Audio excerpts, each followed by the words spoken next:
Senhores, vamos nós. 4 horas, está com uma cara de que vai chover horrores para cá, mas vamos lá.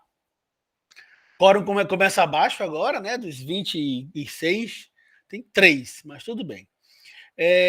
Hoje eu não ainda trouxe o trabalho de implementação, né, o trabalho que você trabalha prático 1, porque eu vi que era muito conteúdo para falar de uma vez só hoje.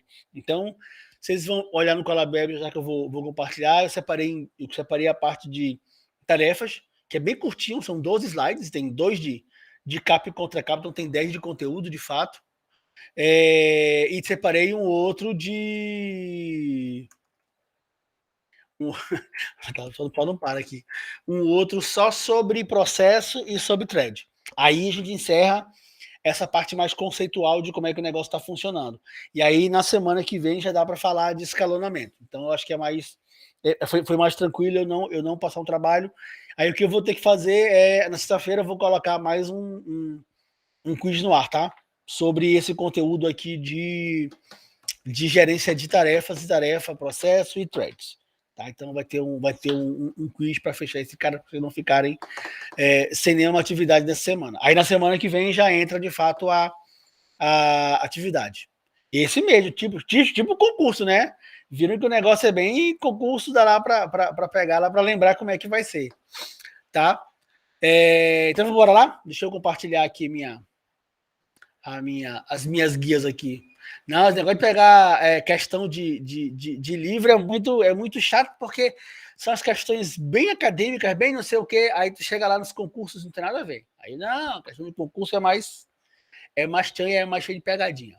Então, ó, para hoje, eu trouxe material de tarefas, né, que é uma apresentação bem curtinha mesmo, e trouxe um material de processo e thread, que é um pouquinho mais demorado, vamos chamar assim. Tem 31 slides também. Mas tem vários ali que são figuras, é bem legal. Então, hoje a gente fecha, né, a parte inicial de gerência de tarefas, de processos, explicando melhor como é que vai implementar a tarefa, como é que vai explicando o que é a tarefa e como é que vai implementar ela com processo ou com thread. Aí, na sexta-feira, eu coloco um quiz no ar de novo para vocês, e aí na segunda-feira a gente já começa com o escalonamento, né? Aí eu tenho que achar alguma forma de tentar fazer alguma coisa mais prática para todo mundo ir participando, escalonando o seu. Talvez eu passe uma atividade durante a disciplina, durante a aula, uma atividade de modo de falar, um exercício, né? Que aí quem fizer entrega e ganha pontos adicionais aí para não atrapalhar quem por algum motivo não puder assistir a aula, tá? E aí na segunda a gente já fala de fato sobre o nosso trabalho de implementação, tá bom? Então vamos lá, eu já tinha compartilhado aqui já o primeiro material, que é sobre tarefas, né? Vocês lembram que na segunda-feira eu falei que a gente ia adotar o nome que o Mazieiro gosta de usar, que é tarefas, né? Então a gerência de tarefas. E aí aqui nesse material ele tem essa explicação do porquê, o que é a tarefa e como é que o negócio está mais organizado. E aí quando o material acaba, fica naquela, tá, tudo bem, se a unidade básica de execução, vamos chamar assim, é a tarefa, como é que implementa esse negócio? Né? Aí na hora de implementar esse negócio, a gente implementa. Alguém pediu para entrar, e por que eu não estou vendo? Desistiu? E na hora de implementar, se implementa isso ou usando o processo, né, ou usando threads. Tá? Então, esse que é o conteúdo da aula de hoje. Então, sobre tarefa, né, a gente já pensou aqui, já viu na aula passada, né, uma espécie de contextualização ali, que a tarefa ela tem estados internos.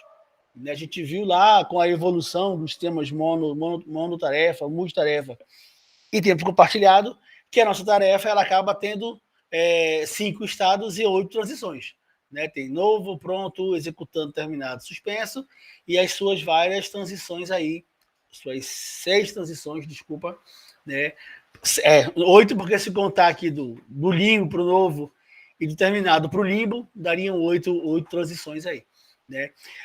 Vimos também, né, que o estado ele vai se ajustando, né, ele vai se modificando de acordo com a tarefa, né, de acordo com aquilo que a tarefa está fazendo.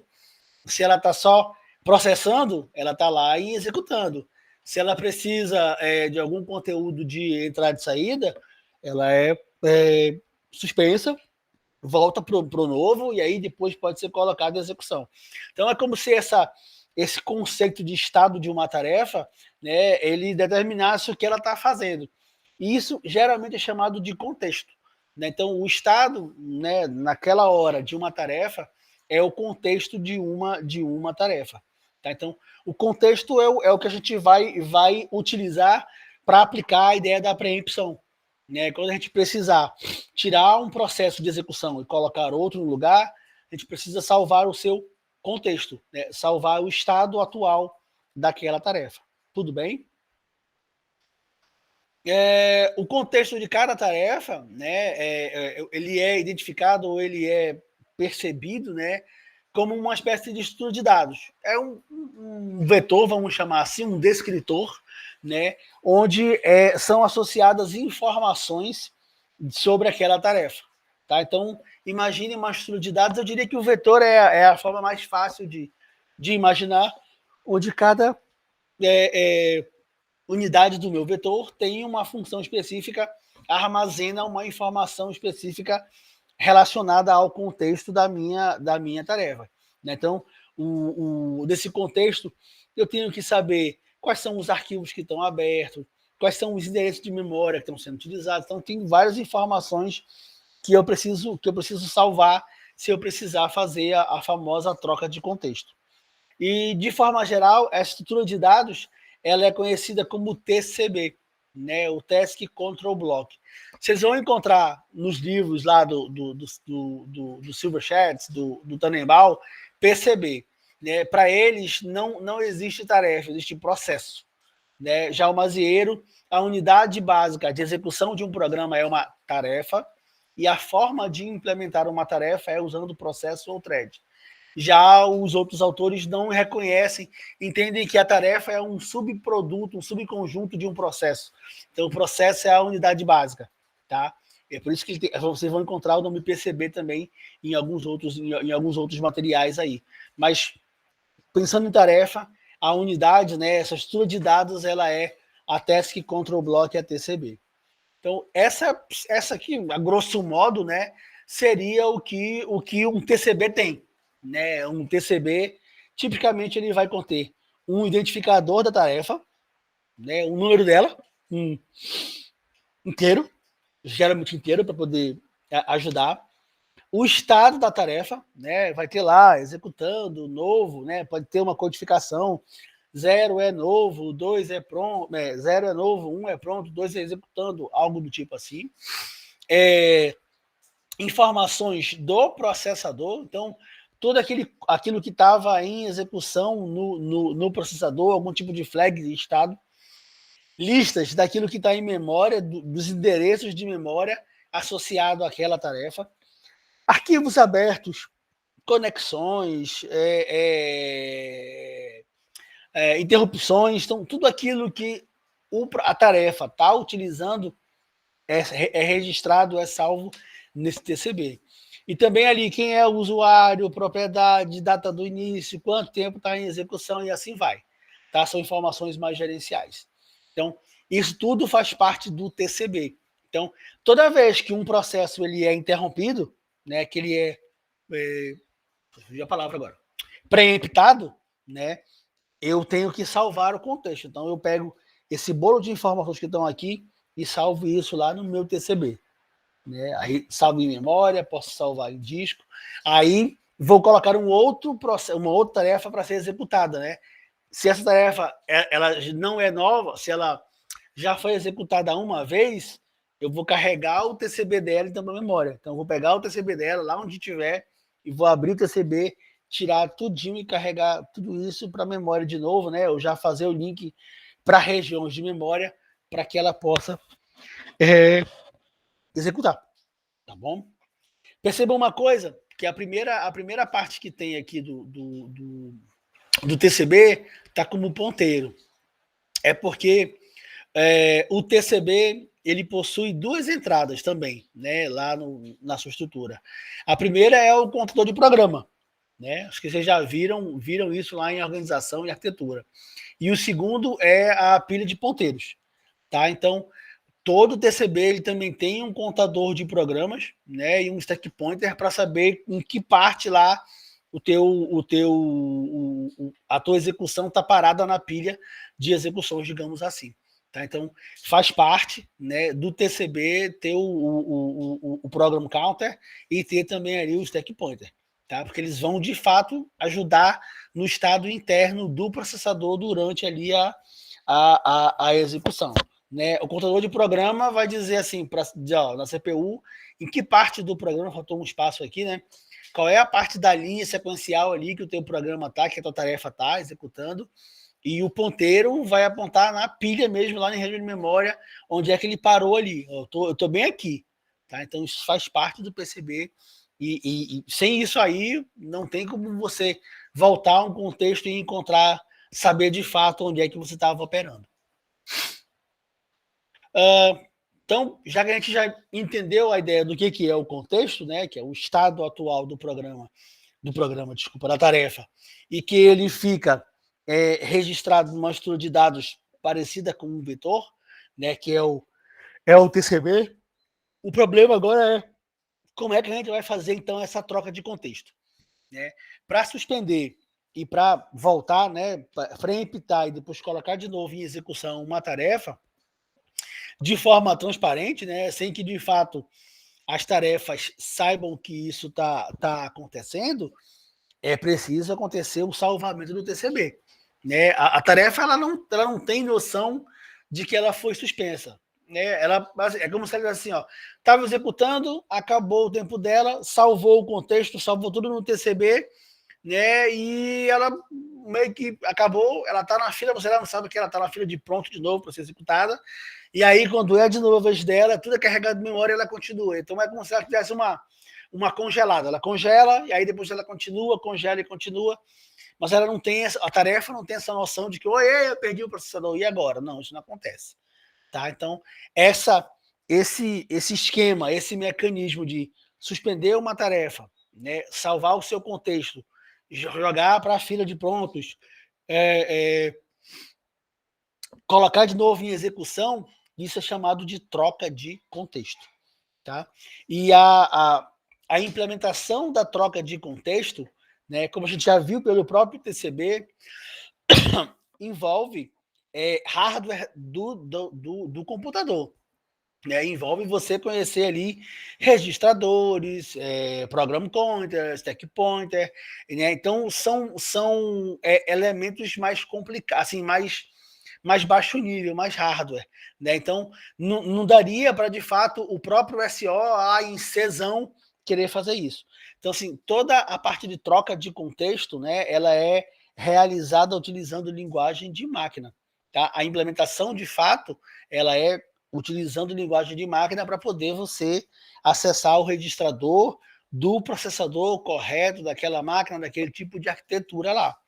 Tá? Então o negócio funciona assim. Embora o sistema operacional seja, digamos assim, genérico, né, de fato, a parte mais baixo nível dele ali é linguagem de máquina para poder conversar com hardware específico. Né? Cada hardware tem as suas definições, as suas especificações. Tá bom?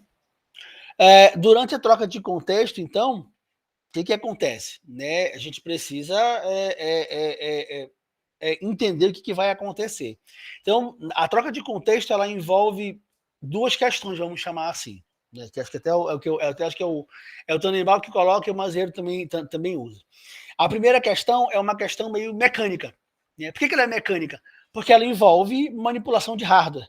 Né? Então, se eu tenho que fazer troca de contexto, eu tenho que salvar o meu TCB, né? Está em memória, então eu tenho que obter aquele conteúdo que está em memória, salvar o meu TCB. Ele pode ser salvo também em memória, como ele pode ser movido para disco. Né? E além disso, eu posso precisar fazer alguma interação com algum dispositivo. Tá? Então, como ela é uma parte mecânica, né, tem várias rotinas que fazem esse armazenamento e recuperação das informações em memória para o TCB e do TCB para a memória. Essas rotinas comumente é chamado de dispatcher. né, o despachante, o executivo, o executor, né? Acho que dispatcher é o nome mais usual porque é o nome em inglês. Tá? Então, tem rotinas implementadas que fazem esse tratamento. Então, sabem como pegar o conteúdo que está em memória, salvar para o TCB, mandar salvar esse negócio em disco, se for o caso, né, ou em outra região de memória, e aí continuar a execução. Já tem uma questão agora que ela é desculpa, lógica, que é, uma vez que um processo, uma tarefa, ela foi pré-empitada, acabou o tempo dela, quem é a próxima? Né? Como é que eu sei qual é a próxima tarefa que vai ser colocada em execução? Isso já é a função de outro código, digamos assim, né? Outra estrutura, outra rotina, que é o escalonador de processo, de tarefa. Tá? É o escalonador que vai definir qual é a próxima tarefa a ser executada. Tá? E aí, assim... Desculpa, gente. Como é que o escalonador sabe qual é a próxima tarefa? Depende. Depende de como é que esse escalonador funciona. É pelo tempo de vida da tarefa que falta ainda? É quanto ela vai consumir de processamento? É quanto ela vai precisar de memória? É quanto ela vai ainda acessar de disco? Prioridade, né? Então a tarefa do Feitosa tem maior prioridade que a tarefa do Odalísio, da Luísa, do Daniel. Então depende. Cada escalonador ele vai funcionar com um tipo de requisito. Por isso que tem vários escalonadores. Tá? Então a troca de contexto ela depende do dispatcher e ela depende da teoria do escalonador também. Um para fazer uma operação mais mecânica, né, envolvendo manipulação de dispositivos, e o outro faz uma operação mais lógica para entender ou para ajudar a dizer qual é a melhor tarefa a ser de fato colocada em execução. Tá bom? Essa figura é a figura do dispatcher. Tá? Aqui não tem a figura, a interação do escalonador. Deixa eu ver quem é que está pedindo para entrar. Por que não tem a figura do escalonador? A grosso modo, o dispatcher são rotinas, né, implementadas no SO, que conhecem ali, implementadas pelo SO, criadas no SO, implementadas em linguagem de máquina, que conhecem muito bem o hardware. Então, essa comunicação do dispatcher com o hardware, ela é muito rápida, né? É milissegundos, microsegundos. Acho que é microsegundos, não milissegundos, microsegundos. Então, o dispatcher ele é eficiente, né? O hardware é eficiente, o processador é eficiente, acessar a memória é legal, então, assim, ele é eficiente. O escalonador não, né? Ele é lógico, e dependendo da quantidade de tarefas, ele pode demorar um certo tempo a definir qual é a outra. Então, via de regra, né, nos SOs mais modernos, a troca de contexto ela nunca envolve o escalonador. O escalonador ele é executado de tempos em tempos. Então, ele pega toda a fila de tarefas que estão prontas, faz o escalonamento e diz: ó, essa é a primeira, essa é a segunda, essa é a terceira, essa é a quarta. Entendeu? Independente da troca de contexto. Aí pode ser que daqui a 30 segundos ele faça de novo essa mesma reorganização para dizer, ó, essa ainda continua sendo a primeira, a segunda agora mudou, é essa daqui, a terceira, e assim vai. Tá? E a função do dispatcher é só, acabou o tempo, aconteceu alguma coisa, tem que ter troca de contexto, sai a tarefa que está em execução, e eu já olhei para a fila e já vi que tem a próxima tarefa nela lá, então é ela que eu vou buscar. Né? Então, ele vai sempre tentar buscar a próxima tarefa na fila de tarefas prontas. Então, a ideia é mais ou menos isso aqui. Está executando a tarefa A, né? Ela está em execução, bonitinha, tudo certinho, e aconteceu uma interrupção. Nesse caso aqui, não foi nem preempção, não acabou o tempo. Aconteceu uma interrupção. Ela precisa de algum conteúdo ou uma chamada de sistema ou algo do processador, aconteceu algo que tirou ela de execução. Então, é nesse momento que ela é interrompida que acontece o salvamento do contexto. Né? Então, interrompeu, gera lá a interrupção, né? Gera o nosso RQ, tem lá o nosso hardwarezinho para contar o tique, né? E aí, na hora que o negócio está ok, que a rotina começa a ativar, entra o dispatcher. A função dele é dizer assim, opa, aconteceu uma troca de contexto, então eu preciso primeiro salvar o contexto. Salvar o contexto de quem? Da tarefa A. Então, ele inicia aqui ó, a atividade de salvar o contexto da tarefa A. Desculpa, eu falei que não estava, né? Nesse caso aqui, tem a figura do escalonador. Né? Então, acabou, salvei o contexto, aí ele vai perguntar para o escalonador: escalonador, meu queridão, quem é o próximo que vai ser colocado em execução? Aí o escalonador trabalha. Percebam, né? Aqui, ó, o tempo de interrupção foi pequeno, o tempo de salvar o contexto foi pequeno, o tempo do escalonador executar é 3 vezes o tempo de salvar o contexto, mais ou menos. Né? Aí ele diz assim: quem vai executar agora vai ser a tarefa B. Ok, então volta para o dispatcher. Então agora eu vou procurar o contexto da tarefa B. Onde está o contexto da tarefa B? Aí ele encontra e começa a carregar todo o contexto da tarefa B para a memória. Quando está tudo em memória, ele diz: opa, tarefa B, pode funcionar. Tá? Então, isso é uma troca de contexto.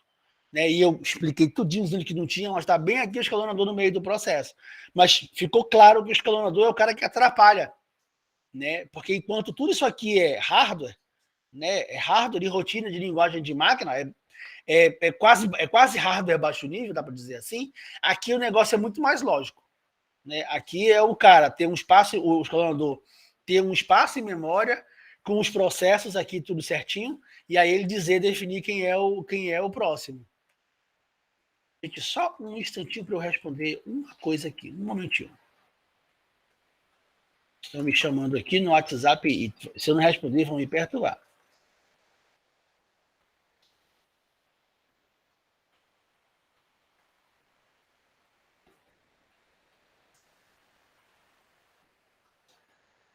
Pronto.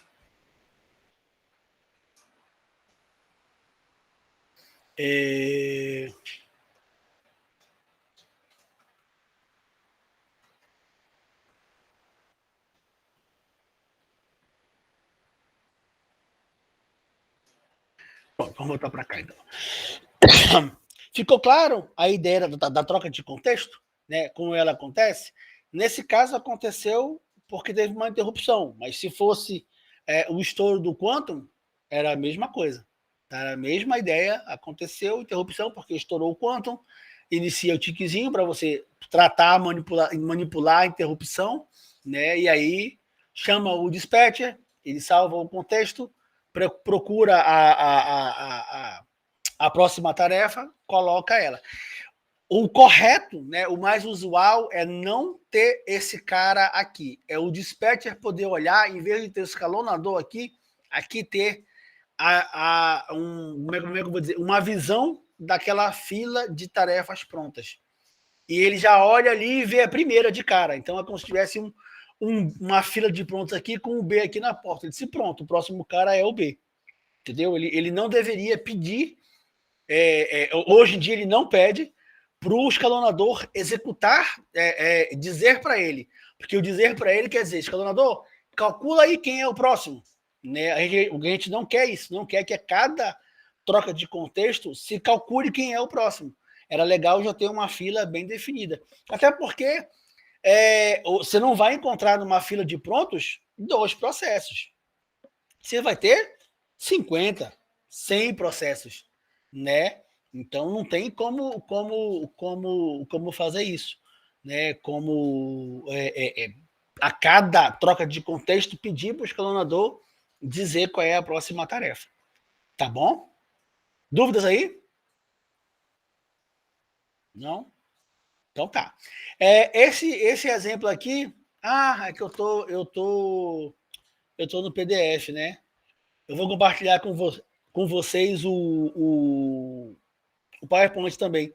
No PDF não vai aparecer animação, mas o negócio está animado mais ou menos assim. O dispatcher ele fica. Deixa eu pegar aqui rapidinho, então, vai.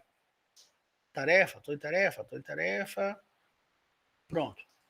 Deixa eu fazer o contrário. Eu vou descompartilhar aqui. Vou interromper a minha coisa. Vou compartilhar como tela cheia. Tela inteira. Pronto. Ok.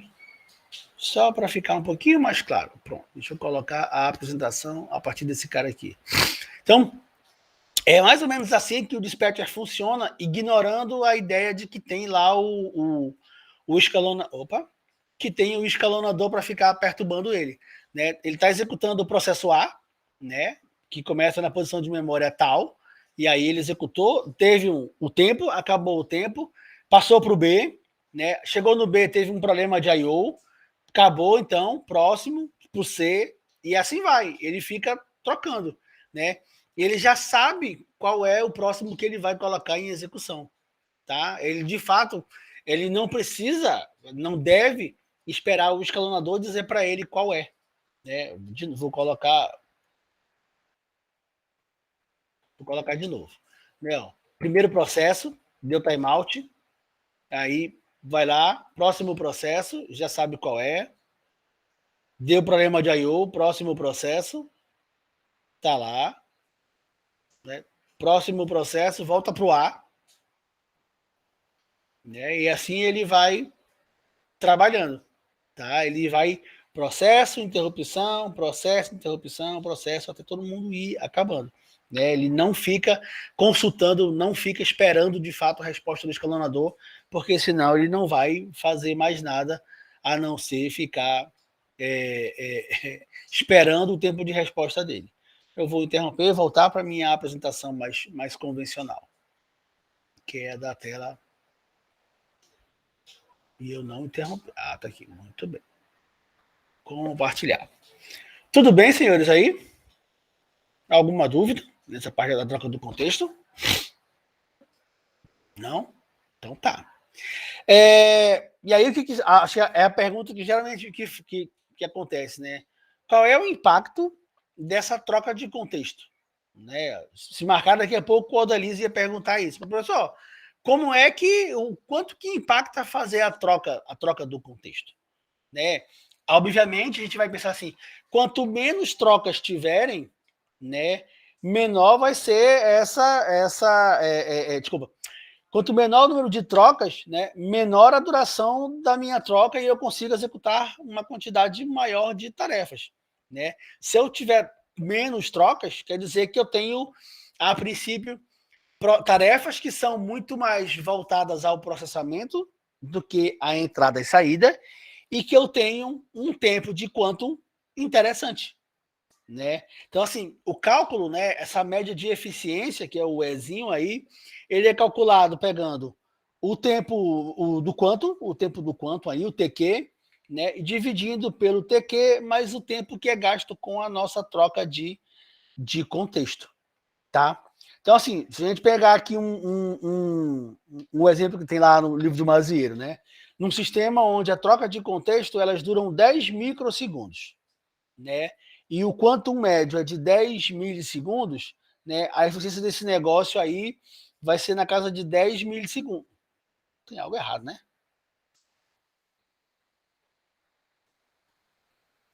Dez micro com 10 milissegundos. Tá, é verdade. Vai dar quase isso mesmo. Vai dar quase 100% aí.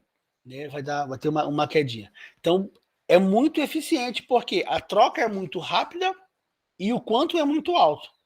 Né? Quanto de 10 milissegundos, me parece um quanto alto. Então, se você se a tua troca de contexto é mais demorada, mais lenta, 300 milissegundos, 300 microsegundos, 1 milissegundo, aí o negócio já deu uma desandada. E se o teu quanto é muito curto, aí a tua eficiência não vai dar muito certo. É só brincar de calcular, tá? Mas essa definição de qual o quanto, né, para ajudar na troca de contexto, ela é essencial. A gente vai ver quando chegar lá nos escalonadores que os SOs modernos eles têm mais de um escalonador para justamente trabalhar com tarefas diferentes com quantos diferentes. Né? Se eu tenho tarefas que são voltadas para entrada e saída, onde eu preciso fazer muito acesso de dispositivo, eu não posso ter um quantum alto. Vocês concordam comigo? Né? Por que eu vou ter um quantum muito alto se o cara começou a processar, aí, eu tenho que fazer I/O. Então, o quantum ele é baixo. Se eu tenho... Tá legal. Se eu tenho tarefas que são ligadas a autoprocessamento, né, aí eu posso ter um quanto maior, porque elas, via de regra, não vão ser interrompidas para fazer a I/O. Vai ter interrupção só do tempo. Então eu posso ter um quanto maior. Então, os SOs modernos, eles não ficam nessa... e agora, o que eu faço? Não, eles têm uma fila de tarefas do tipo voltadas para I/O. Lá nelas, o quanto é menor.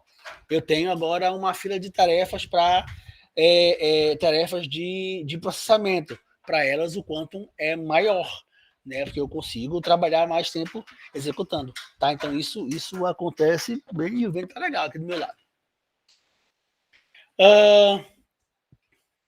Estou quase fechando. Ó. A eficiência, né, dessa troca de contexto, ela vai depender da carga do sistema, né, e do perfil das aplicações, que foi mais ou menos o que eu acabei de explicar. Né? Então, define-se qual é o tipo de aplicação, o tipo de uso que a aplicação quer fazer do hardware, e em cima disso aí se faz a troca de contexto. Tá? Então, a troca de contexto ela é relativamente muito rápida, microsegundos nos sistemas modernos. Né? Porque o hardware é moderno. Né? Nem porque o SO é moderno, é porque o hardware onde o SO está executando é moderno. Aí, por outro lado, a execução do escalonador ela é demorada. Né? Então, se tiver muita tarefa para ele poder definir, ela demora. Então, a regra, né, o padrão é você não faz troca de contexto esperando resposta do escalonador. Você faz com que o dispatcher consiga enxergar o primeiro elemento da fila de prontos. É isso. Né? Então, o escalonador, em vez de ele trabalhar a cada troca de contexto, ele trabalha a cada 1 segundo, 1 milissegundo, 10 milissegundos, 30 milissegundos, e aí ele executa o escalonamento e diz quem é o primeiro. Reordena a fila ou não reordena a fila. E o dispatcher só vai lá e pega sempre quem é o primeiro cara da fila, É muito mais eficiente do que esperar o escalonador a cada troca de contexto dizer quem é o cara mais relevante para ser colocado em execução. Senhores, era esse o material sobre tarefas. Ficou alguma dúvida aqui sobre tarefa? Vocês têm algum questionamento? Podem falar aí, pelo amor de Deus. Uma pergunta só. Como é que a gente vai começar a ver os escalonadores nesse TCB? Como é que a gente vai começar? Repete, eu me perdi, Odalísio. É porque, como a gente já viu, tem várias formas de caracterizar um programa, ver qual quantum seria melhor para ele, por exemplo. Perfeito. Nossa aplicação vai ser de que forma? A gente vai então, realizar na aplicação, no trabalho, né, eu vou dizer que tem uma estrutura de tarefa, de TCB, de PCB, só que ela não vai ser daquele padrão lá, cheio de conteúdo, né? Não vai ter ponteiro, ela vai ter o ID da tarefa, né? Ela vai ter o quantum da tarefa, quanto de tempo a tarefa precisa para ser executada, né? E, se eu não me engano, o tipo dela. Eu acho que tem isso também. Aí, para cada algoritmo de escalonamento, tem um quantum definido. Eu acho que, se eu não me engano, é isso. Tá? O quantum ele se adequa mais ao tipo do algoritmo de escalonamento do que ao tipo do coisa no trabalho. Tá? E é mais ou menos isso. Se eu não falando besteira, tenho quase certeza disso, o Linux, por exemplo, o Unix, ele tem 3 filas de prontos. Então, ele usa 3 tipos de escalonadores. Né? Um que é mais ou menos um FIFO, né? O primeiro que chega é o primeiro que sai, que, se eu não me engano, é para tarefas que são baseadas no processamento, né? Porque elas precisam ser executadas, então elas não vão fazer muito I/O, então é um FIFO. Chega lá, se o quantum for 10 milissegundos, ela precisar de 9, é uma execução só, né? E assim vai, tá? Se a tarefa ela é baseada no I/O, se eu não me engano, usam o round robin. Eu acho que é isso. Se não é um round robin, é o JSF, que é um outro escalonador, que aí ele avalia o tamanho da tarefa para ver como é que ela está. Tá? E tem um terceiro que é assim, eu não consigo classificar se a minha tarefa ela é I/O ou se ela é processamento. Então, joga para esse escalonador. Tá? Então, funciona mais ou menos assim. Na nossa atividade, não. Eu vou dizer qual é o quantum para cada escalonador. Tá? Eu vou dar o quantum. O quantum para esse escalonador aqui ele é 10. Acabou. Se ele é 10, até, tudo que for entrada, ele vai morrer com 10. E aí, o tipo do processo vai depender. Se tiver um processo na teoria que seria para I/O num algoritmo que está com quanto alto, que era adequado para processamento, não tem. Vai ficar ruim mesmo, entendeu? Essa é a ideia. Tá bom? Outra pergunta. O que Pergunta. acontece com o contexto, ou com a troca de contexto, quando ocorre um erro? Vamos dizer que um dispatch ele errou numa endereço de memória, por exemplo. Tá, Existem rotinas? Essa é uma boa pergunta. Essa é uma boa pergunta. Realmente não sei te responder. Se o dispatcher erra. Eu acho que o dispatcher não erra, né? Porque ele vai buscar aquilo que o programa está executando, a tarefa está executando. Eu assim, estou pensando aqui no meu viés de segurança, tá? É mais provável, né, acontecer um problema do tipo um atacante conseguir corromper a memória, né, e aí alterar o conteúdo que está naquela região de memória, mas o dispatcher, como ele tem o endereço salvo ali, ele vai buscar aquele conteúdo. Aí, em vez de buscar o conteúdo que era da tarefa, né, que estava relativo, ele buscou o conteúdo que o atacante escreveu, sobrepôs, ou de lá o cara apontou para uma outra área, por exemplo, entendeu? Eu não tenho certeza, né, se o dispatcher comete esse tipo de erro, né, de procurar algo. Eu vou procurar a tarefa A. Para mim está dizendo que é o endereço ABC, mas eu bati lá no CDE. Eu acho que isso não acontece, entendeu? Posso estar enganado. E eu acho que o dispatcher não tem esse tipo de erro. A tarefa ela pode dar um tipo de erro, aí pode ter lá uma execução, uma divisão por zero, operação ilegal, aquele negócio todo, mas o dispatcher vai salvar aquilo que está naquela região lá. Tá? Ele não vai buscar nada fora daquela região. Só um minutinho que eu estou tomando chuva aqui agora, não sei porquê. Ó.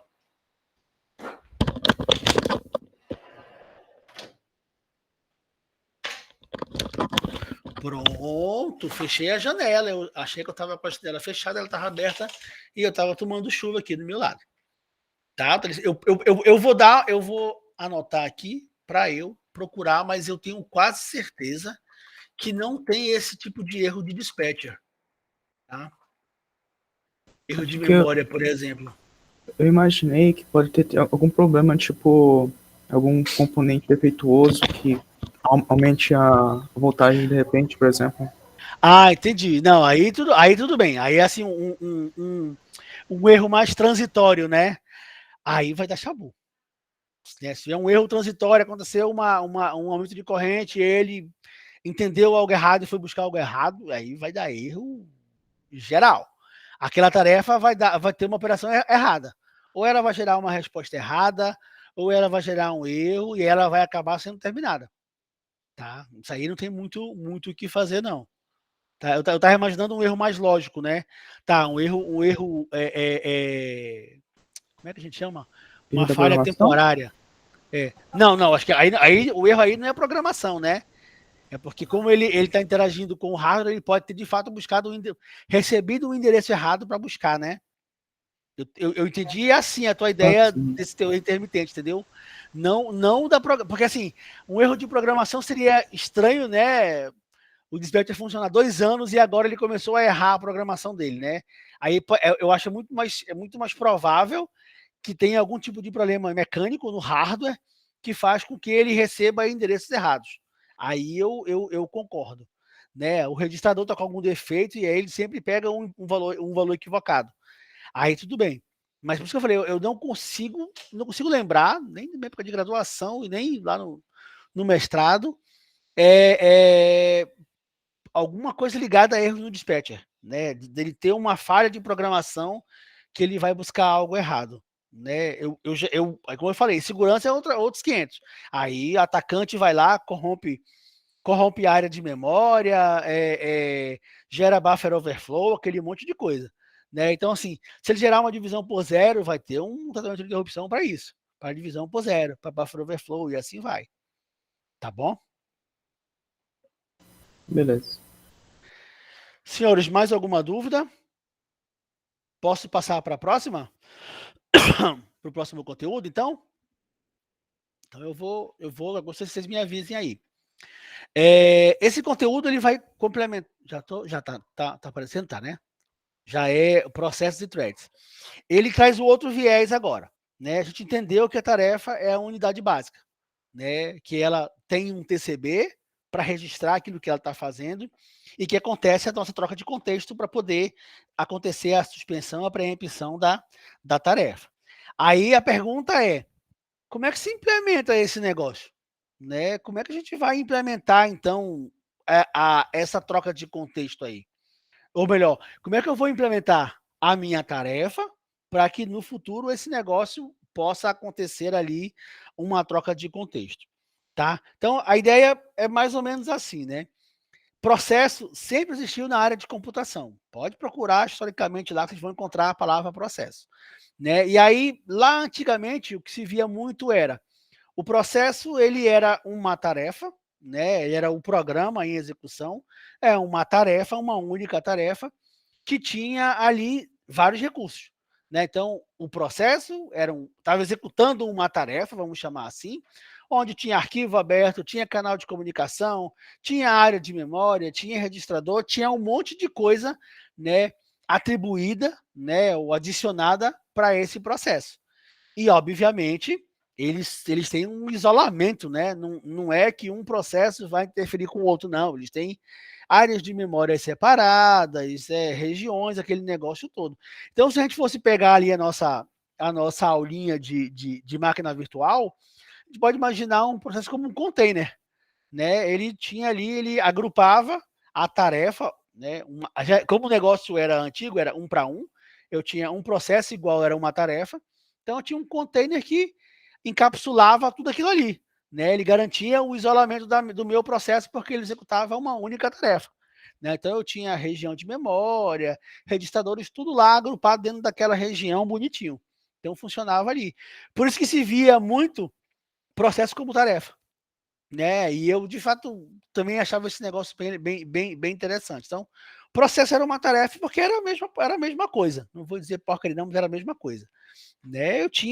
Usava meus recursos para aquele negócio. Aí, o que acontecia? O que aconteceu? As máquinas foram evoluindo e aí a gente saiu do monotarefa para o multitarefa. Né? Então, a gente consegue agora suportar a execução de mais de um processo, né? De mais de uma tarefa por processo. Né? Ninguém é obrigado a ter o teu processo executar uma única coisa. Então, assim, o teu programa, ele só faz uma coisa. O meu Word, ele só escreve, ele não salva. Né? Fica um negócio bem estranho. Né? Então, acontece, né? Aconteceu de que esse negócio precisava evoluir. Né? Então, agora, se sabe, né? Se entende, vamos dizer assim, que eu consigo executar mais de uma tarefa, digamos assim, em cada processo. Né? Se a tarefa lá é um código, um pedaço do meu programa que está em execução, então eu posso ter vários ao mesmo tempo. Né? E aí os SOs modernos todos entendem isso. Linux, Windows, pode escolher. Todos eles vão entender isso. Aí quem já leu o livro do Mazieiro tem uma figura clássica nessa parte aí de processos, de tarefa, que é o navegador, que é justamente isso, né? O navegador ele é uma aplicação, então ele é um programa, né? Eu posso ter um único processo do meu navegador, mas o meu navegador ele está executando um monte de tarefas, né?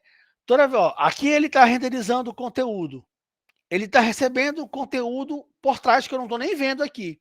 Né? Eu tenho uma comunicação que eu posso estar recebendo se eu estiver executando alguma coisa aqui. No caso do meu navegador, eu tenho aqui agora 1, 2, 3, 4, 5, 6, 7 abas abertas.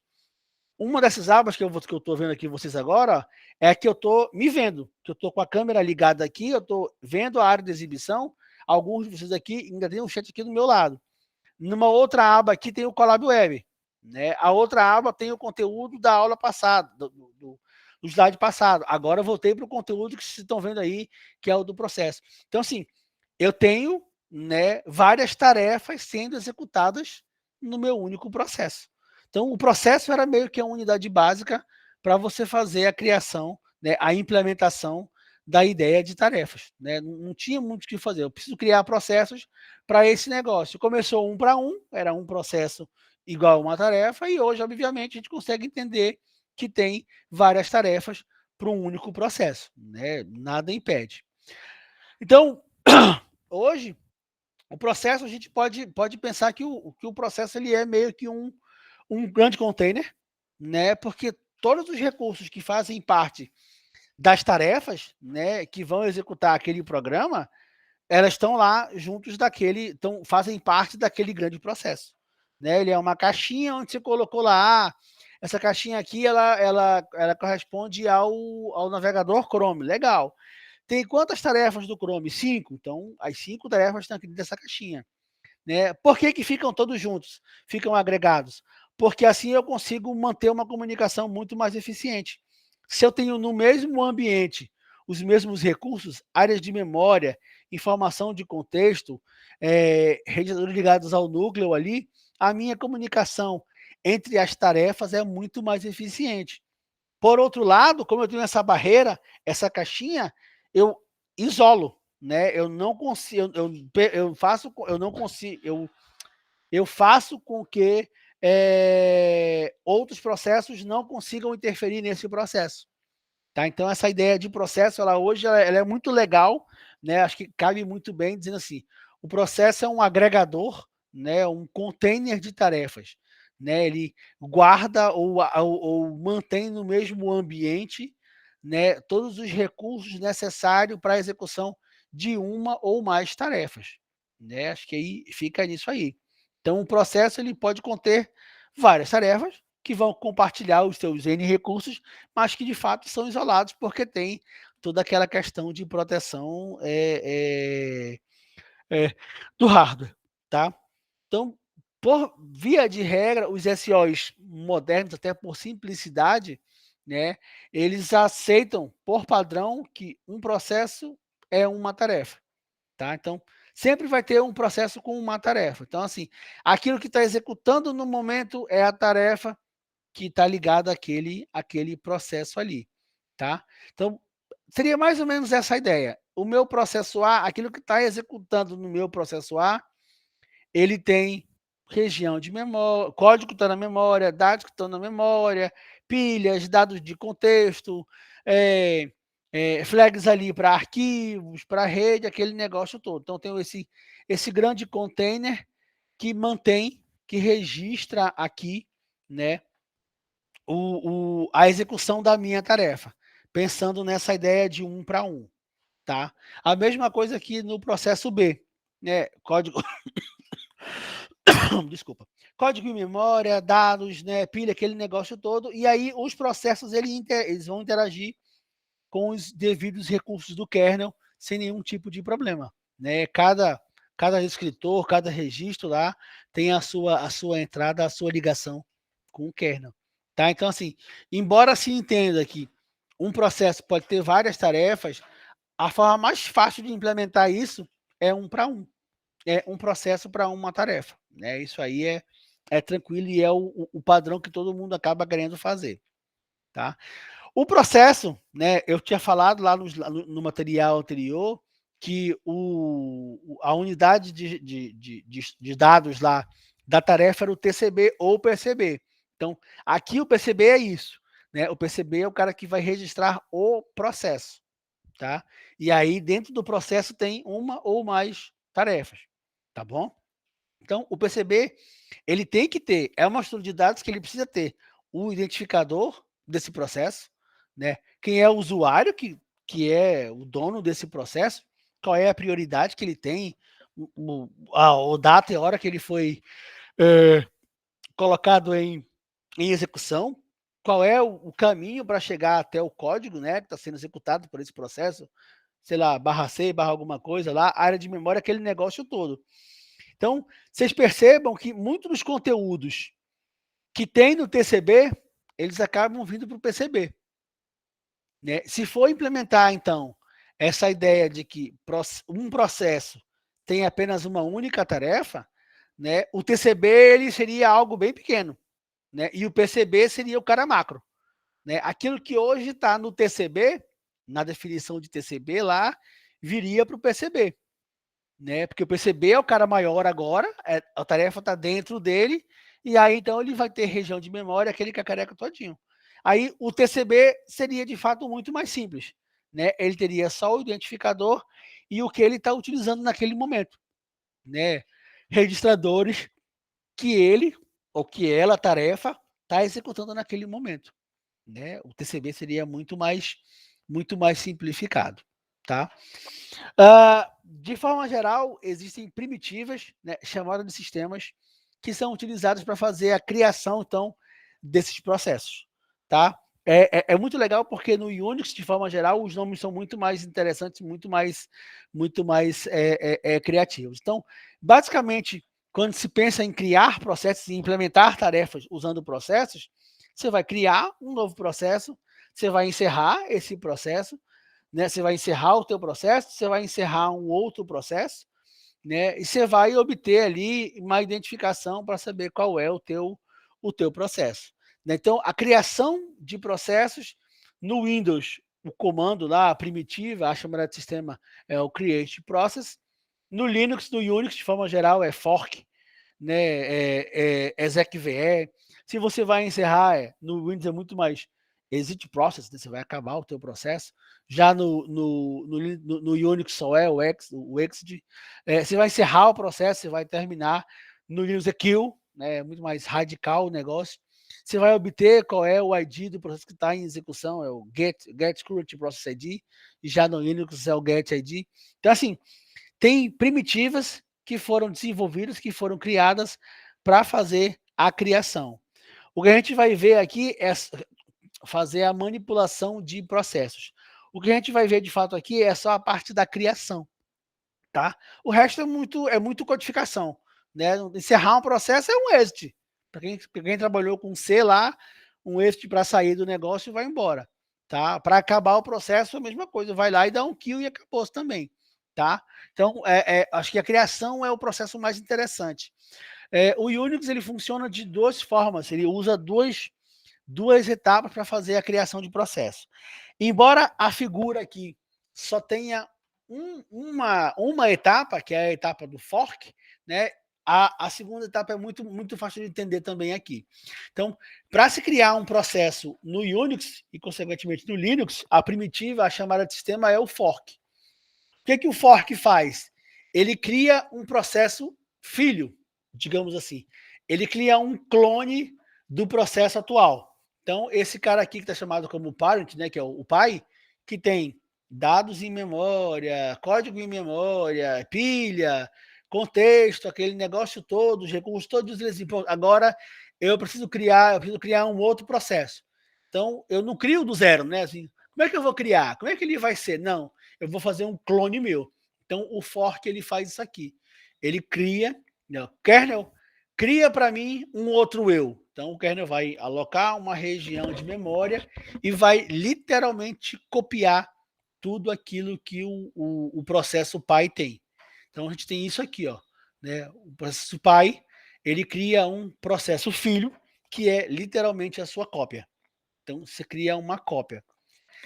Aí, a próxima etapa que não está na figura, que é este comando aqui, é o execv, onde o filho vai dizer assim, olha, eu fui criado, mas eu de fato não quero ser a imagem e semelhança do meu pai. Eu preciso executar, na realidade, um outro código. Né? Eu tenho que executar uma outra coisa. Então, ele chama aquele execv ali, onde ele vai dizer agora qual é o código que ele quer executar. Tá? Então, o pai vai estar executando um código e o filho vai estar executando um outro código. Tá? É assim que vai funcionar essa parte de criação de processos no Linux. Né? O legal, dessa parte de criação de processos é que se eu estou criando processos, no caso tarefas aqui, né, elas são iguais, né? Uma é cópia da outra, elas compartilham as mesmas áreas, né? Então a comunicação é muito mais tranquila, muito mais eficiente. E aí, de novo, por questões de isolamento, nenhum outro processo vai conseguir fazer isso aqui. Tá bom? Tudo bem? Tranquilos aí? Pode Professor, perguntar. isso me lembrou de um conceito, não sei se é realmente essa parte, que seria o thread, né? Não, o thread, eu vou já chegar no thread. É porque assim, aqui é só a criação do processo. Tá? Pode ser que a criação da thread siga o mesmo modelo, mas a ideia da thread é um pouco diferente. Né? Porque assim, se a gente for pensar na thread para SO, qual é a ideia? Que é isso que o Mazieiro tenta deixar claro. A tarefa é a unidade básica. Né? Então, assim, a tarefa ela é o programa em execução ou parte do programa em execução. Como é que eu implemento a minha tarefa? Primeira forma, usando o processo. Né? Que eu mostrei a ideia do PID na aula passada. Então, o processo é a forma de implementar a tarefa. A segunda forma de implementar a tarefa é usando o thread. Tá? Que é o que eu já vou chegar lá. Pode ser que conceitualmente, né, a ideia de thread siga na mesma linha. Né? Você pega uma thread, faz um fork dela, cria um filho e aí vai. Tá? Mas assim, a gente vai ver que aqui para SO, para implementação de tarefas, processo e thread eles são diferentes. Tá? Eles tendem a ser bem diferentes de fato. Tá bom? Daqui a pouquinho eu chego lá em thread, acho que vai ficar mais claro essa diferenciação. Mas eu entendo que eu acho que na hora de fazer programação, programar threads, a própria diretiva também é fork, né? Eu não lembro, mas talvez sim. Eu acho que eu entendi a tua dúvida, né? Que conceitualmente elas parecem ser as mesmas coisas, pode até ser. Tá? Agora, pensando para a implementação de tarefas, elas são coisas um pouquinho mais separadas. Tá bom? Sim, é porque geralmente vê na internet fala mais de thread do que processo. Daí seria algo assim. Então, é porque assim, se você for pegar o material do Tannenbaum, que é o cara padrão lá, o Tannenbaum está em rede, está em arquitetura, está em SEO, o cara está em tudo, né? O material do Tannenbaum é processo e thread. Então, é mais ou menos assim, né? Não tem tarefa. Então, a unidade básica dele é processo. Então, assim, né, a visão que o Tannenbaum coloca se o processo é o programa em execução, ele independe se o programa em execução ele está executando só um pedaço, né, ou está executando ele como um todo, vamos chamar assim, que é por isso que tem da tarefa, né? A tarefa ela pode ser todo o programa, como ele pode ser uma parte do programa, né? Além disso, eu posso ter N partes do programa executando ao mesmo tempo, mas não ele como um todo. Então, é mais ou menos a visão da tarefa que o Mazieiro está colocando é essa. Já o Tannenbaum, não. Para ele, o negócio é processo. Independente se o processo executa todo o programa, né? Pegou ali sei lá, o 1 GB e colocou em execução, ou se ele está pegando 10K só e colocando em execução. Para ele é processo. Né? É um processo ligado àquele programa. E aí, como para ele já é o processo, ele já implementa tudo como processo, né? Essa visão aqui já vai criar processo bonitinho. E se ele precisar ser um pouquinho mais, como é que eu vou dizer, eficiente, ele também implementa threads, tá? Acho que é isso aí. Eu acho que é isso que tu tá mais ou menos imaginando, Sim, sim. tá? Eu já vou chegar lá. Então, assim, a visão de processo é essa, né? O pai se cria, se duplica, e aí depois o filho, se achar que não tem que executar aquilo que o pai tá executando, pede a execução do seu próprio código e executa. Tá? Isso é tranquilo, é eficiente. E isso é legal porque isso gera um negócio chamado hierarquia de processo. Então é como se tivesse uma árvore, né, onde a gente consegue saber quem é o pai, quem é o filho, e assim vai. Né? Então, no Unix é muito tranquilo, porque ele gera uma hierarquia para cada processo, hierarquia por usuários, por exemplo. Então, assim, o usuário 1 está aqui, o usuário 2 está aqui, para o usuário 3 está aqui, e tem esse bolo de tarefas aqui, de processos, desculpa, que foram criados pelo usuário 3. Esse processo tem só ele, mas olha, esse aqui já tem 2 caras que se criaram, que saíram, que foram divididos, que são filhos desse primeiro processo aqui. E esse aqui já criou, foi mais 4. Né? Então, assim, se gera uma hierarquia de processos que ajuda no gerenciamento também. Agora, no Windows isso não acontece. Embora você tenha a visão, tenha ali a chamada de sistema para fazer a criação de processo, eles não são vistos como de forma hierárquica. Eles ficam sempre no mesmo nível. Então, não tem uma distinção ali em quem é o pai e quem é o filho.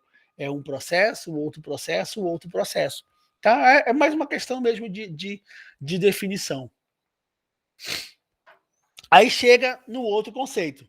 Já que dá para implementar tarefa usando o processo, também dá para implementar a tarefa usando a ideia da thread.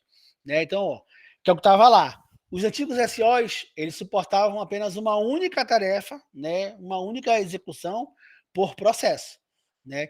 Obviamente, isso é limitante para um monte de aplicações. Você não quer que a aplicação faça uma única coisa. Né? Veio um hardware melhorado, e aí você precisava, além disso ainda, trabalhar com mais tarefas, executando num único processo, ou executando uma única operação, mais de uma operação, desculpa. Então, o hardware me ajudou, então eu precisava agora achar uma forma de fazer esse negócio funcionar. Como é que eu vou fazer? Como é que eu vou executar mais de uma tarefa dentro de um processo, né? Agora que eu tenho capacidade para isso. Foi aí que se criou a ideia, ou surgiu o conceito de thread, né? A thread, ela é, a grosso modo, um fluxo de execução independente. Tá? Então, assim, thread é isso. Eu consigo criar um fluxo de execução independente. Criei. Tinha lá, fiz um fork e aí criei algo para criar. Pronto. Cada tarefa associada a um processo ou ao interior do núcleo lá, isso pode ser conhecido, pode ser chamado de thread. Tá? Então, assim, pensando na implementação, processo inicial, processo básico. Ele era um processo para uma tarefa, embora hoje se permita a criação de várias tarefas para um processo. Né?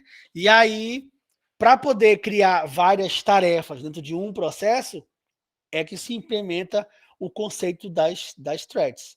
Né? Então, assim, para que eu consiga fazer com que um processo perceba, entenda que ele tem mais de uma tarefa em execução, eu vou fazer o uso de threads. Então, um processo, que vai ser o cara da implementação, ele vai permitir que se tenha uma ou mais threads, cada uma executando um código, uma atividade, um recurso, fazendo alguma coisa. Mas todo mundo ligado ao meu processo. Né? Naquele containerzão lá, o negócio é processo. Assim como tem o TCB, assim como tem o PCB, a thread ela tem a TLS, ela tem uma estruturinha lá que vai dizer, que vai manter o contexto local do que ela está fazendo naquele momento. Mas nem vale a pena imaginar como é que esse negócio é. É interessante saber só que tem. Tem uma TLSzinha ali que tem mais ou menos um contexto do que a thread está de fato executando. Tá?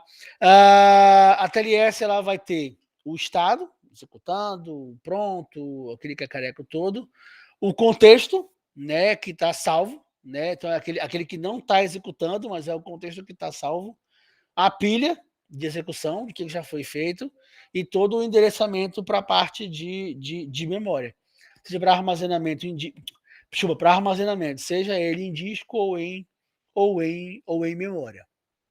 Tá? Que mais que tem para falar aqui? Né? As threads também, a gente estava vendo, desculpa, acho que eu nem cheguei a falar sobre isso. A gente estava pensando em processo e em thread usando o espaço do usuário, tá? Né? Que era o programa, a aplicação que o usuário clicou lá, colocou para execução.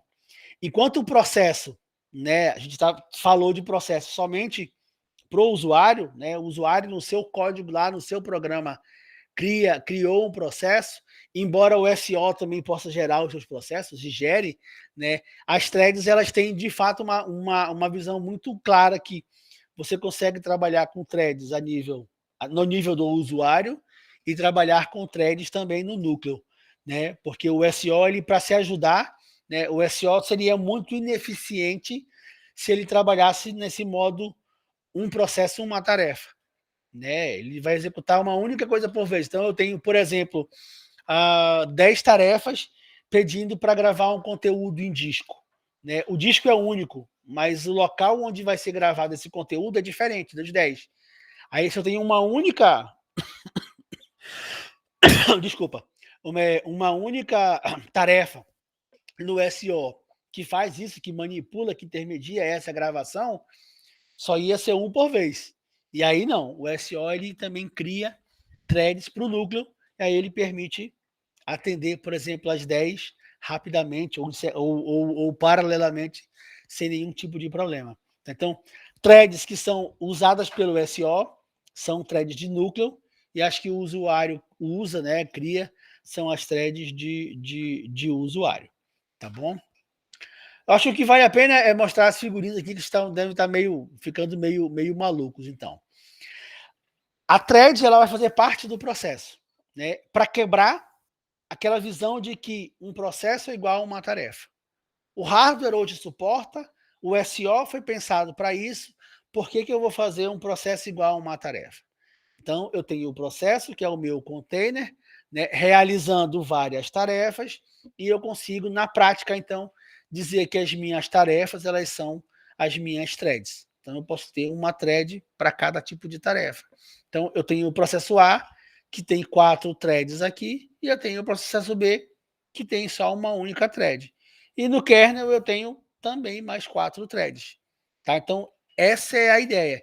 Né? Eu consigo separar fluxos de execução à vontade. Né? De à vontade não, né? De acordo com aquilo que foi programado. Então, eu consigo ter um único processo executando, né? Realizando 4 execuções, porque ele foi pensado para ele operar usando threads, então ele tem 4 coisas funcionando meio que ao mesmo tempo. E aí, obviamente, isso é muito mais eficiente do que fazer esse processamento único aqui, né? Um processo, uma única execução, com uma única tarefa, com uma única thread acontecendo. Tudo bem? Aí o que é mais legal ainda? Já que a thread ela tem essa visão de sequências de execução, por que eu vou morrer nesse padrão aqui de 1 para 1? Os caras, então, criaram modelos para definição, para implementação de threads. Né? O primeiro modelo para implementar threads é um modelo que é chamado de N para 1. Né? Aí volta para aquela bendita historinha, né? Os SOs antigos, eles não tinham threads. Né? Eles eram, um processo era uma tarefa e olhe lá e beijo nas crianças. Então, quem fazia thread, quem pensava em separar execuções, era o programador. Então, o programador desenvolvia uma biblioteca, né, e aí era ele que gerenciava tudo isso aí. Então, não tinha acesso ao núcleo. Né? Era o código do programador, do programa, da aplicação, que tinha essa parte de threads. Era ele que fazia isso. E aí, como era dele, né, o código dele podia ter 100 threads. Problema nenhum.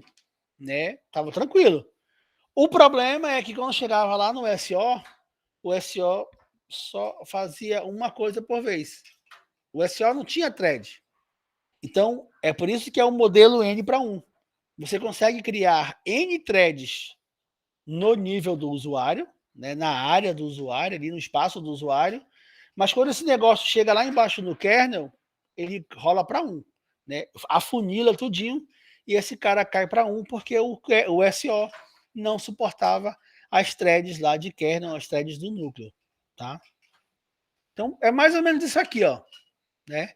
Você tem aqui processo A, processo B, 3 threads, 5 threads, tudo bonitinho, tudo funcionando legal, mas quando esse negócio precisa conversar com o SO, só é uma. O SO só entende uma thread por processo. E então, aqui se cria um gargalo para esse negócio funcionar de uma forma muito mais eficiente. Tá? Esse modelo N para 1, embora ele não seja eficiente, né, ele é fácil de implementar. Então, ele é muito utilizado até hoje. Né? Ele é leve para caramba. O SO não trabalha muito, né? A carga de gerenciamento do núcleo é mínima. Ele gerencia uma única thread, uma única tarefa, digamos assim. Né? O grosso do gerenciamento fica na aplicação. Tá? Então, isso é muito útil se eu tenho uma aplicação que de fato pretende, né, que precisa executar a princípio muitas coisas ali. Então, jogos, grandes simulações funcionam muito bem com essa ideia do modelo N para 1. Na aplicação, o negócio é muito segmentado, tem muita coisa executando, mas para não atrapalhar o SO, só tem um cara funcionando ali. E aí tem essa biblioteca, a GNU Portable Threads, que ela implementa esse modelo de N para 1. Se alguém quiser brincar de criar threads aí, dá para fazer isso aqui. Eu acho que tem vantagem e desvantagem aqui. Tem desvantagem também. A principal desvantagem desse modelo N para 1 é justamente se a minha aplicação ela for focada em entrada e saída. Se eu tenho que fazer entrada e saída, eu comecei a executar no kernel, opa, tenho que fazer entrada e saída. Suspende a aplicação, suspende a operação, suspende a tarefa, né? Então, isso é muito complicado, né? Eu vou ficar nesse, executa um pouquinho, pega um monte de coisa, executa um pouquinho. Então, assim, se eu tenho uma aplicação que é focada em entrada e saída, né, não é muito viável, tá? Não é muito interessante. Outro problema é também que quando eu trabalho com N para 1, né, eu tenho um único processador, tenho um único recurso, né, que está sendo compartilhado pelas minhas, que quer ser acessado pelas minhas N threads aí, né? Então, assim, isso não é também muito eficiente, né? Eu vou acabar tendo que dividir o meu recurso ali para todo mundo. Foi pensando nesses problemas que o pessoal criou, então, o modelo 1 para 1. Né? Então, assim, já que eu tenho agora esse suporte a multithread, a minha máquina aceita e o meu SO está moderno, vamos fazer, então, suporte 1 para 1. Eu tenho uma thread no usuário, que é mapeado para uma thread no núcleo do SO. Então, cada thread do usuário tem a sua thread correspondente lá no núcleo do SO. Né? E agora, uma operação de entrada e saída suspende somente aquela thread. Não suspende mais todo o processo. Acaba sendo muito mais eficiente. Então, esse é o modelo, né? Ó, 3 threads aqui, 3 aqui, 5 aqui, 5 aqui. Né? Agora o negócio ficou show de bola. Ficou muito mais eficiente agora. Né? Eu consigo agora, de fato, executar o negócio melhor. O Windows 95, 98, NT, 2000 funcionavam usando esse modelo de 1 para 1. O Pthreads, que é muito comum para programação em C, também funciona assim. E o modelo 1 para 1 ele é bem ajustável para um monte de gente. Né? Ele tem um problema que ele é pouco escalável. Né? Se daqui a pouco eu tiver 100 mil processos executando aqui, cada processo com de 3 sei lá, 20 threads, eu vou ter um milhão aqui, muita thread de kernel também aqui embaixo. Aí pode ser que o hardware não dê suporte, não aguente tudo isso aí. Então, a escalabilidade de usar o modelo 1 para 1 também pode ser um problema no futuro, dado a quantidade. E aí os caras criaram esse modelo meio que intermediário. Né? Eu tenho um modelo N para M. Né? Então eu tenho N threads do lado do usuário e eita. Tá. Eu tenho N threads do lado do usuário que são mapeados em M, né, menor ou igual a N ali, threads do núcleo do kernel. Tá? Então é um modelo que funciona legal ali, interessante. O Solaris, o NT, né, alguns caras já implementavam esse modelo direto. Então você tem aqui agora um processo com 3 threads, nesse caso se implementou apenas uma no kernel. Esse cara tinha 5, foi implementada apenas 3 no kernel. Então ele varia mais, né, ele tenta ser mais controlável do que os outros modelos. Tá? Para comparar, ó, o modelo que é N para 1, N threads, né, lá do lado do processo, uma no núcleo, um para um em cada lado. N para M, N no lado do processo e M no lado do núcleo. Tá? Na implementação, a implementação do N para 1 é no processo. Né? É só o processo que vai criar esse negócio.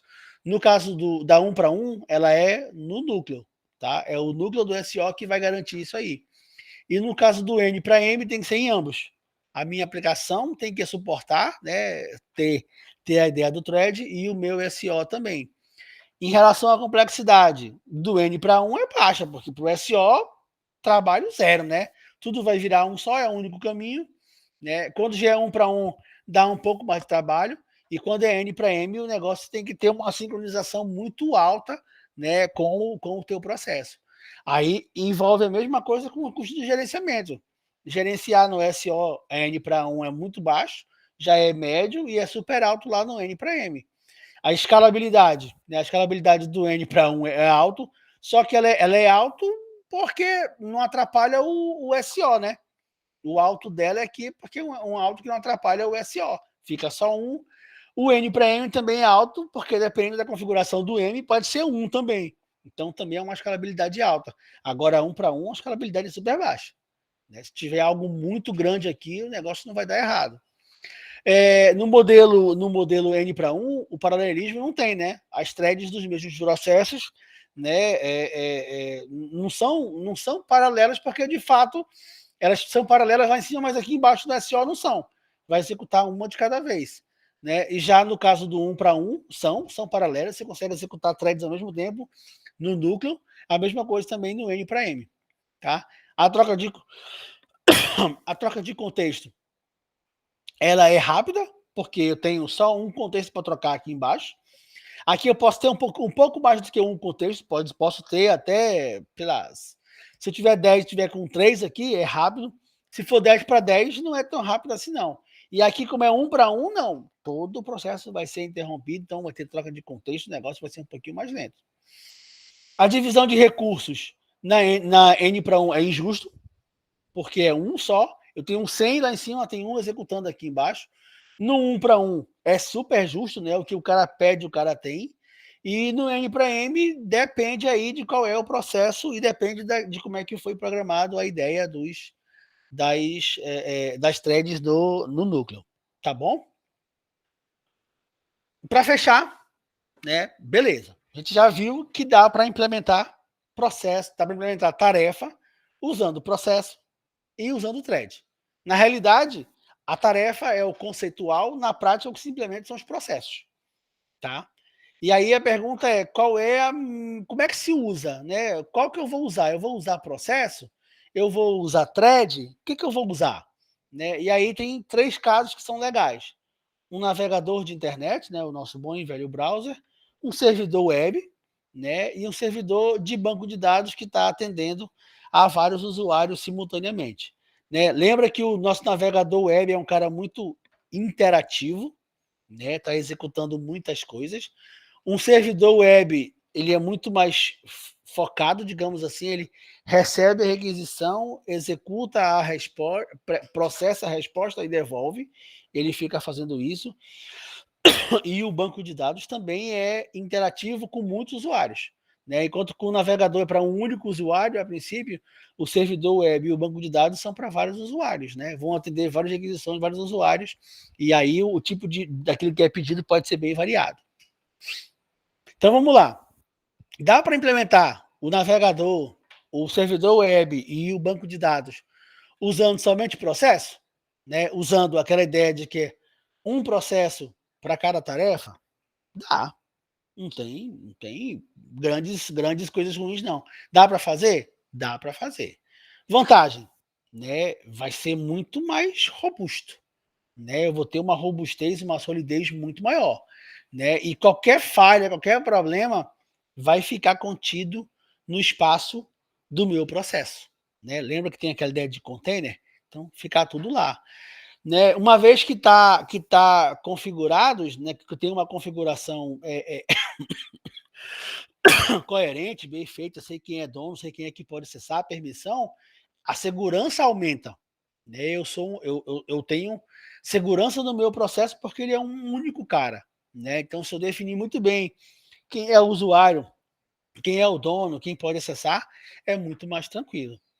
A desvantagem é que se eu tenho que fazer compartilhamento, comunicação com outro processo, aí eu tenho que fazer o uso dos mecanismos especiais, usar uma área comum compartilhada ou fazer uso de rede para poder fazer essa comunicação, tá bom? Aí, quem conhece o web, né, o servidor Apache, o servidor web, o Apache, lá na versão 1, qual é o tipo dele, e até o próprio banco de dados, o PostgreSQL, eles usavam essa abordagem aí de processo. Então, era um processo, era uma única thread. Dá para usar thread? Dá para usar thread. Também dá para pensar com essa ideia aí de implementar thread. Né? Agora eu vou ter uma thread para cada processo. Dá para fazer? Dá para fazer. As threads, por padrão, já compartilham o mesmo espaço de endereçamento, então a comunicação é super tranquila. A execução, né, de threads ela é muito mais ágil, né? Você criar uma thread é muito mais rápido do que criar um processo, né? Acho que foi isso que o Odaísio quis falar também aquela hora. A desvantagem é que um erro numa thread, já que eles estão numa mesma área compartilhada, pode gerar um problema para as outras threads, tá? Tudo bem, é uma falha, mas também tem suas vantagens. O nosso bom e velho servidor da Microsoft, lá, o IIS, que eu acho que nem existe mais, foi implementado assim, e o LibreOffice funciona assim, tá? Funciona implementado utilizando threads. No que hoje em dia, o que tem de mais moderno é, de fato, fazer uma abordagem híbrida, né? É você utilizar processos e threads. Então, a tua aplicação agora ela é composta por vários processos, né? Cada um deles contendo, desculpa, gente, diversas threads. O navegador, o Chrome e o Firefox, eles funcionam assim. Cada aba do navegador, meu caso tem 7 abertas aqui, é um processo novo. Né? E dentro de cada aba, de cada processo desse, ele vai criar a quantidade de threads necessários para fazer a execução daquilo que eu estou pedindo. Tá? O banco Oracle e já o Apache, a partir da versão 2.0, também usam essa visão aí. Então, hoje em dia, o que é mais interessante é você conseguir criar para uma única tarefa vários processos e dentro desses processos, de cada desses processos, você criar várias threads também. Que é mais ou menos o que mostra a figurinha aqui, né? Você pode ter um processo para cada atividade, para cada tarefa. Então, processo I, J, P, K, M. Você pode ter um único processo com muitas threads dentro dele, ou você pode ter vários processos com uma quantidade interessante aí de threads dentro. Tá? De novo, um comparativo aí. Né? O custo para criar tarefas, né, com processos é alto, a demanda é muito maior, você faz o clone. Né? Com o thread, você não precisa fazer o clone, embora tenha a opção do clone, você não copia toda a região de memória. E no híbrido é médio, porque é uma mescla dos dois. A troca de contexto com o processo é mais lenta, é mais conformação para armazenar, é muito mais rápida se usa só thread, e é variável também, porque vai ser a mescla dos dois aí. O uso de memória ainda é alto com o processo, é tudo armazenado em memória, já com o thread é menorzinho, o TLS é quase nada, né? E aqui também é médio, porque é a mescla dos dois. Né? O compartilhamento de dados aqui entre tarefas é tranquilo, porque está na mesma região ali, digamos assim, né, com processos. Desculpa, não é tranquilo, não. Tem que ter mecanismos de controle, né, de comunicação, ou então eu tenho que ter áreas de memória compartilhadas.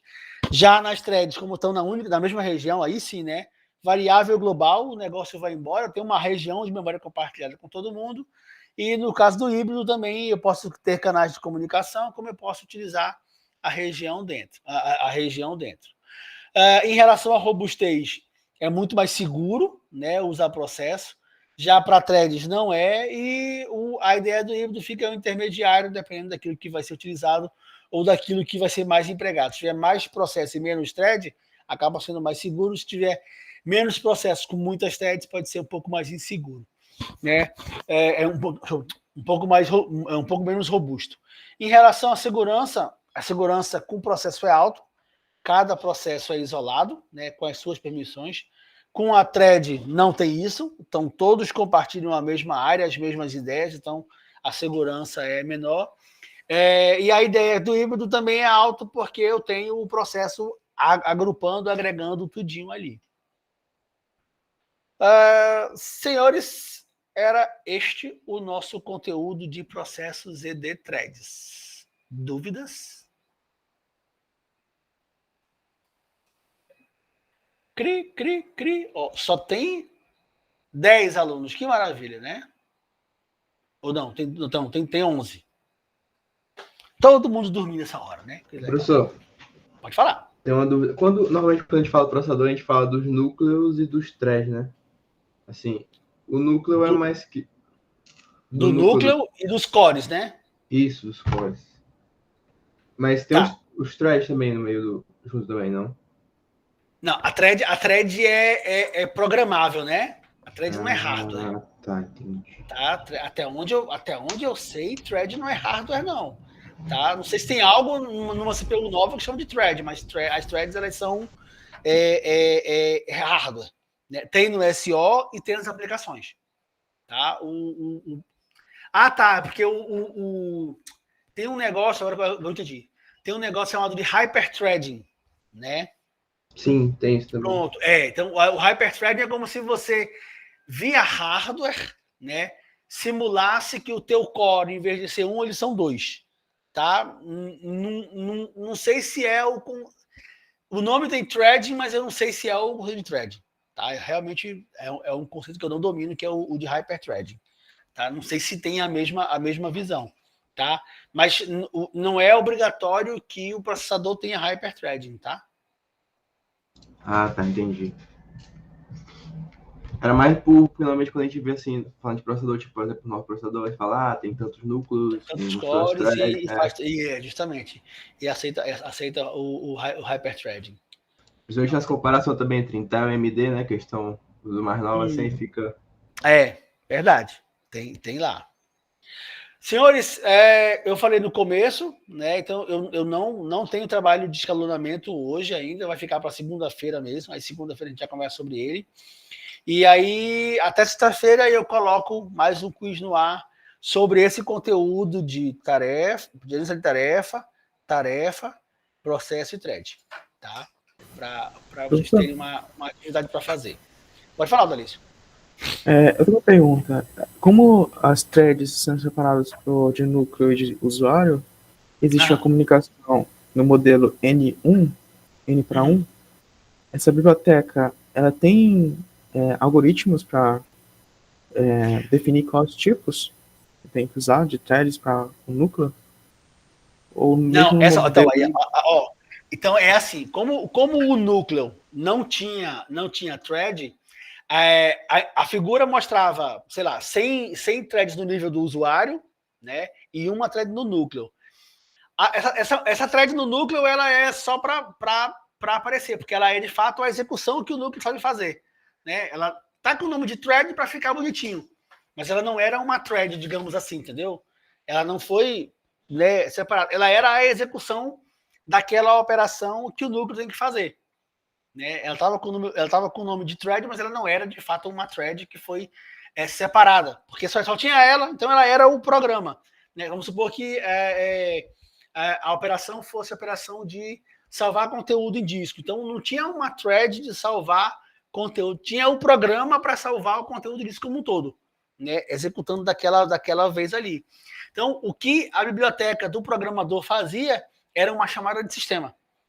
Tá? Era direto para o controlador do disco ou para a parte que gerenciava o disco, entendeu? Não era de fato uma comunicação de uma thread né, de uma thread do nível do usuário que precisou fazer uma chamada de sistema, e aí chegou ao núcleo, ele entendeu que aquilo era a gerência de disco, e ele sabe que já tem 10 threads criadas para tratar isso. Tá? Então, era muito simples, né? Porque, de fato, o programador ele criava a thread para ele. Né? Ele mexia, criava a biblioteca, o negócio funcionava todo, mas ele não interagia com o SO. O que ele fazia com o SO era uma chamada de sistema. Pronto, acabou-se. Tá?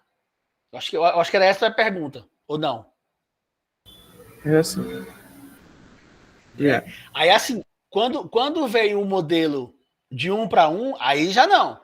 Aí disseram assim, opa, agora eu consigo, assim, no N para 1, o desenvolvedor interessado na thread baixava uma biblioteca ou criava lá e fazia o negócio funcionar. Na hora que o SO disse assim, gente, agora eu vou aceitar thread também, vou trabalhar com thread, vou ser moderno. Aí o próprio SO já liberou bibliotecas. Né? Então, assim, eu tenho bibliotecas agora que funcionam como thread.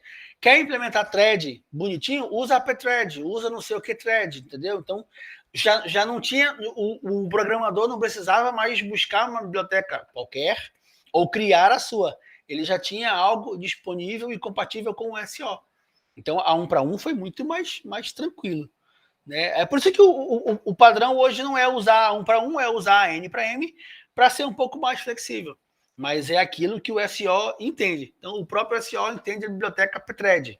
A GNU não sei o que thread. Então, está lá, aí se você implementar em cima disso aí, a sua comunicação com o SO é perfeita.